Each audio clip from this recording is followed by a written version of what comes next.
Are you tired of setting big goals only to watch them fade into the background after a few weeks? Have you tried EOS, OKRs, planning cycles, scorecards? You mapped it all out, the metrics, the timelines, accountability charts, but something still slips? Motivation fades, urgency takes over, and you find yourself right back in firefighting? Here's what most frameworks miss. You're not failing because you lack discipline. You're failing because your goals aren't alive. They're not rooted in what you actually want, what excites you, what stretches you, and what makes you want to leap out of bed in the morning. Most systems skip the first step. That's vision. You go straight to execution without ever asking what you're here to actually build. Before you measure, track, and plan, you need to dream clearly, boldly, without shame or constraint. That's the step most of us miss, and that's where we're going to begin. Hey, I'm Chad. I spent years helping entrepreneurs set and achieve powerful goals, whether it's in weekly group sessions, one-on-one coaching, or guiding entire teams through the chaos of scaling. But long before I was coaching others, I was setting goals for myself, inside teams, and companies. I tried everything out there: EOS, OKRs, sprints, checklists. While they gave structure, they often missed the spark. Sometimes, I gotta be honest, I would skip steps. Other times I'd hit a goal and I'd feel nothing. It wasn't challenging, or it wasn't clear, or we would achieve it only to realize we aimed too low.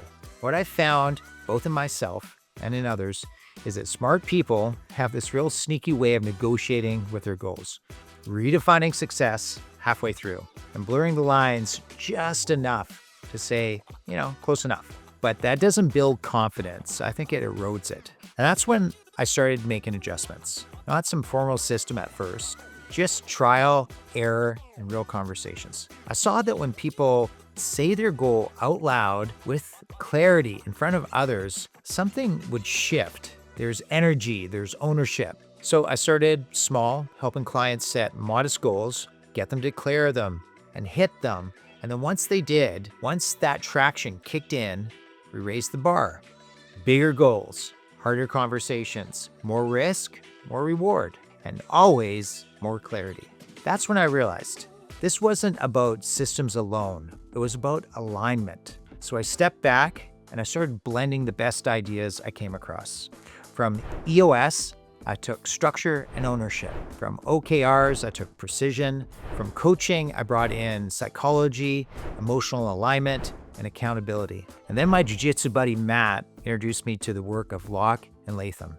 Years of research showing that what I've been teaching by feel is actually backed by science. That high performance isn't just about setting goals, it's about clear goals, emotional buy-in, feedback loops, challenge, and commitment. So I built a unified framework, one that starts with vision, moves into clarity and commitment, and stays grounded through structure, energy, and feedback. Because real goals, they're not just about things you check off. They're mirrors. They show you who you are and who you're becoming.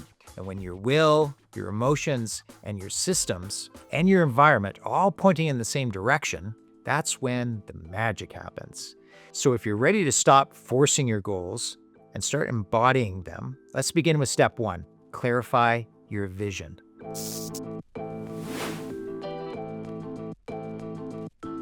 Before you ever set a goal, you need to know what you're really building. Not just in your business, but in your life. Because if those two things are out of alignment, you'll burn out. You'll hit milestones and it'll still feel like you're behind. You'll succeed on paper, but lose that spark that got you here in the first place. So before we get tactical, we need to connect to something deeper. What do you want this next chapter of your business and your life to actually look like? Here's how I guide founders and leaders through this process. Step one, we're going to look back. Start by listing 5 things you've accomplished that you're proud of. Could be winning a deal you didn't think you would close, launching a product, building a team, or pushing through something personal. This isn't fluff.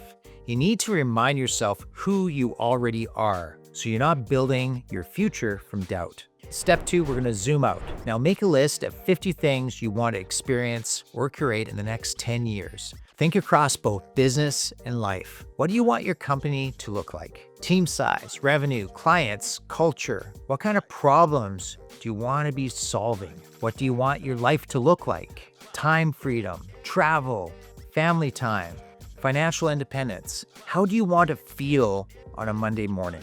Here are some questions that help founders open this up. What do I want to build? What kind of leader do I want to become? What do I want to experience with my family or team? What kind of impact do I want to have?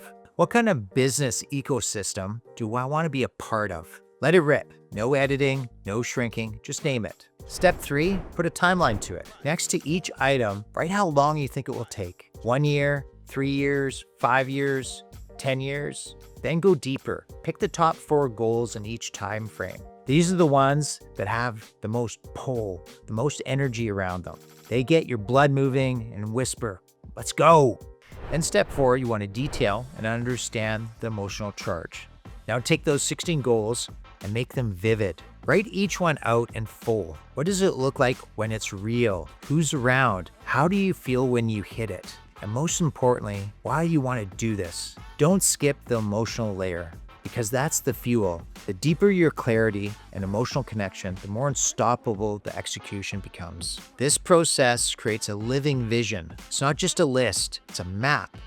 You're bringing your conscious focus into alignment with your unconscious drivers. And that's where everything starts to move. Because when your business vision and your life vision are actually working together, that's when you stop hustling for progress and start moving with power. Now that your vision is clear, it's time to declare your will. This is the moment when you stop hoping and start deciding. Because clarity alone isn't enough. Every founder has ideas. Only a few fully commit to the next version of themselves. Here's how we make that commitment real. Use this phrase. It is my will to use all of my abilities to accomplish the following goal. Then say the goal clearly and precisely. It is my will to use all my abilities to blank. Don't put in, not like I would like to, not I would maybe if we have time, but it is my will. So why does this work? Well, you're putting your conscious mind into the driver's seat and you're activating your unconscious to find ways forward, and you're making the goal real, not just aspirational. And most importantly, you're starting to take yourself seriously. And when I work with clients, we speak this out loud in front of others. And there's always a shift. You feel it in your posture, in your energy, in your clarity. Because when you voice your will cleanly and decisively, you create a ripple. You set things in motion. This declaration also serves as your alignment checkpoint. Use it at the beginning of the quarter, at a retreat, or before an important push. Speak it when you're setting intentions with your leadership team, and revisit it when that doubt creeps in. But don't treat it like a mantra. Treat it like a contract. This is the moment your goal stops being a plan and becomes a decision. And that shift from maybe to must is what separates the founders who grow from the ones who stall. Now that you declared your will, it's time to make it real. Because vision is powerful and commitment is essential. But without clarity of outcome, we drift. You need to know exactly what success looks like. So there's no room for negotiation halfway through. Here's the truth. Most founders don't actually fail because they aim too high. They fail because the goal is too vague. It's like grow your business, be more consistent, improve our client experience. None of that works. You can't track it, can't measure progress, and your team can't align behind it. So we do 2 things here. We make it measurable and we make it challenging. Let's start with the measurability. You need a clear outcome that could pass the grandma test. Meaning if your grandmother read the goal and looked at the results at the end of the quarter, she could say yes or no with total confidence.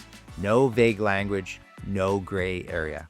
So let's talk about challenge now. So Lock and Latham's research is clear. Goals that are too easy don't create growth. They don't trigger innovation, and they don't stretch your identity. And your goals that are too hard, well, they overwhelm your system and erode follow through. So the key is this: set goals that live right at the edge of your current capability. Stretch, but don't snap them. So if you've done 10 onboardings last month, shoot for 14. If Done 300K in Q2, set 375 for Q3. Push the bar in a way that wakes up your drive. What I see a lot of high performance is the temptation to sandbag their goal so you guarantee a win. That's safe, but it kills your creativity and drive. Your goals should make you feel something. A little nervous, a little excited, and a little, can I actually do this? That's where the magic happens. So if you're new to this type of structure, or if it's a new goal, I often recommend starting small. Get a few clear wins under your belt and then raise the bar. And as you grow, your system should evolve with you. Track your benchmarks, adjust your velocity, keep increasing the level of challenge to match your new identity. This is the difference between wishful goals and performance goals. You're not just writing stuff down to feel productive. You're engineering your own evolution. So keep it clear, keep it sharp, and make sure it makes you move. Now that you got a clear, challenging goal, you need a system to stay connected to it. Because here's what I've seen over and over. Most people don't miss their goals because they don't care. They miss them because they stop checking in. Out of sight, out of mind. And in high pressure environments, urgency will always beat strategy unless you have a structure. So here's how we solve that. You need 2 loops running at all times, accountability and feedback. Let's start with accountability. First, weekly check-ins. Whether you're solo or leading a team, this is non-negotiable. Set a recurring rhythm. Weekly is best. You're reviewing what got done, what didn't, what's stuck, and what's next. Keep it simple and keep it honest. This is about closing the loop every 7 days, so the goal stays alive. Next is support. We're social creatures. It's one thing to promise something to yourself, and it's a different energy when someone else is watching. Whether it's a leadership team, a coach, or a mastermind, have at least one person who knows what you're working towards and will actually call you out if you drift. I've seen this one shift double follow-throughs. So third, transparent metrics. You need to be able to see your progress, whether that's on a dashboard, a Google Sheet, or a whiteboard in your office. Just make the data visible. This doesn't just help track your results, it helps you spot patterns and course correct fast. Now let's talk about feedback. Locke and Latham's research shows this clearly. Without feedback, goals fade. So I use a monthly tune-up process.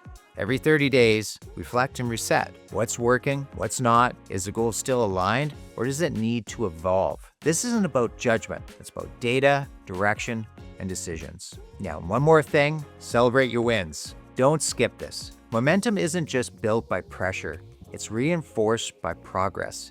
Even small wins deserve recognition because that's what teaches your nervous system that we're doing this, it's working, keep going. This step is where discipline meets design. It's how we stop relying on willpower and stop building real systems for consistency. So if your goals have historically faded by week 3, this is the fix. Build your rhythm, pick your allies, track the truth, and use what you learn to adjust fast. Now that you made the decision, you need to become the person who follows through. Because even with a clear goal and solid structure, you're still going to hit resistance. Not because you're lazy, but because you're human. And if your identity isn't aligned with the outcome, you'll find ways to slow down, hesitate, and avoid. This is the hidden layer most frameworks miss. But if you've ever set a SMART goal and still procrastinated, built the perfect dashboard, but stopped checking it, hit a milestone and felt nothing, then you know this isn't just external, it's internal. So here's how we reinforce identity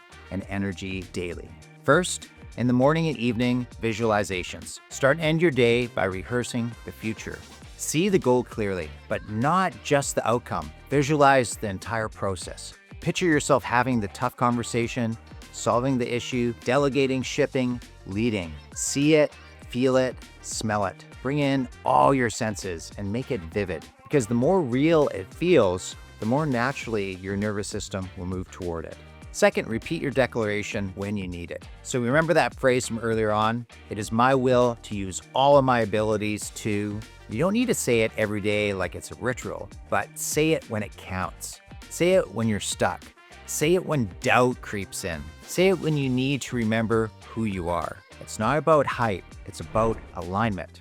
Then third, respond to resistance. Don't avoid it. Every time a negative thought shows up, like, I don't know if I can do this, I've tried this before, what if I fail? Don't fight it. Don't pretend it's not there. Just notice it and return to your will, return to your vision, return to the identity you're building. This isn't about being fearless. It's about choosing your focus.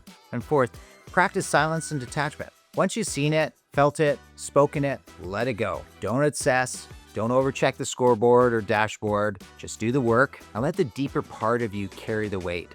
When you act from identity, not pressure, you don't need constant validation. You just move. This step turns your goal from a mental construct into something you embody. Because the moment your identity shifts, the effort drops, the second guessing fades, and you stop trying to become the person and start acting like them. And that's when your goal stops feeling like effort and starts to become a reality. If you made it this far, you've got a vision, you declared your will, you set a measurable, challenging target, you built in accountability, and you aligned your energy and identity. Now here's the part most of us skip: review and recalibrate. Because no matter how strong your system is, you're going to evolve. Things will shift, the market changes, your team changes, you change. And if your goal structure doesn't evolve with you, it will break.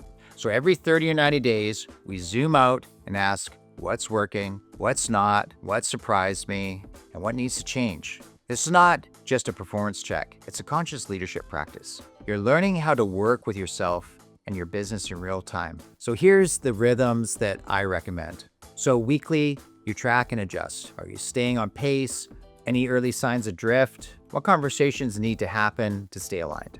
Use this time to close the loops, reset commitments, and redirect energy. Then monthly, you wanna tune the system. Are your targets still the right size? Are your habits, rituals, and calendar matching your priorities? And is your accountability structure holding strong? Or is it softening? If the system needs an update, don't hesitate. Recalibrate early, not when it's already off the rails. And then quarterly, you want to reflect and reset. At the end of each quarter, ask, what did I set out to do? What actually happened? And what did I learn about myself as a leader? And then set the next cycle. Use what you learned to sharpen the next 90 days. This is how you build compound growth, not just in revenue, but in leadership capacity. And here's a bonus for you guys. So I would journal or debrief with someone you trust. Whether it's a coach or co-founder or journal entry, create a space to process your journey. Because sometimes the biggest insight isn't tactical, it's emotional. Maybe you played it too safe. Maybe you pushed too hard. Maybe you ignored your gut for too long. This space is where wisdom gets integrated. This final step turns your framework from a one-time tool into a living, breathing system, one that evolves as fast as you do.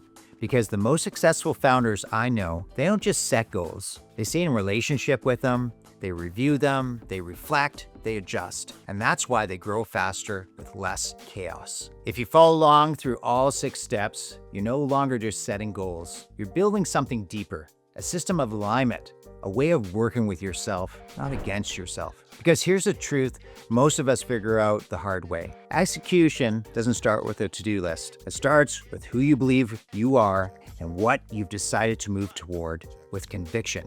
You've seen how to bring clarity to your vision, how to declare your will with power, and how to structure your goals so they stretch you, how to build in accountability and feedback, how to reinforce your identity through practice, and how to stay adaptive so you evolve with the journey. This isn't just about goals anymore. This is how you become the kind of person who consistently creates what they imagine. And that is a superpower. So take what you built here and bring it into your next 90 days. Keep it simple, keep it honest, and stay in relationship with what matters most to you. Because the real win isn't about checking the box. It's waking up each morning with clarity, energy, and a deep sense that you're on the right path and becoming the leader who can walk it.